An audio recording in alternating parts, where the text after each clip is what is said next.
18h.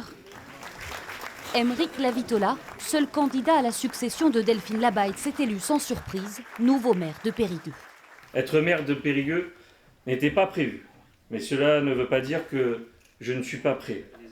Ces 5 derniers mois, l'ancien premier adjoint avait assuré l'intérim de la maire démissionnaire. S'inscrira-t-il alors dans sa lignée ou voit-il les choses autrement?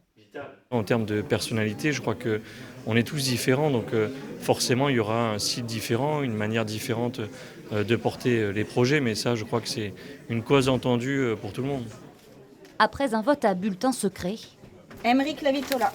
25 voix lui permettent de s'installer dans son fauteuil de maire. L'opposition, elle, a quasi unanimement refusé de participer au scrutin. C'est une affaire interne, il n'y avait pas de raison qu'on se mêle d'une affaire interne. Enfin, c'est le résultat de leur échec total à soutenir Delphine Labaille dans un moment difficile. Et s'il l'avait soutenue collectivement dans un moment difficile, elle serait restée maire. Delphine Labaille, grande absente hier soir, tout comme 4 autres conseillers municipaux de la majorité. C'est pas tout à fait la même chose de donner une procuration et d'être présent pour un événement important. Nous sommes tous là. Et donc, je m'étonne, mais à moitié.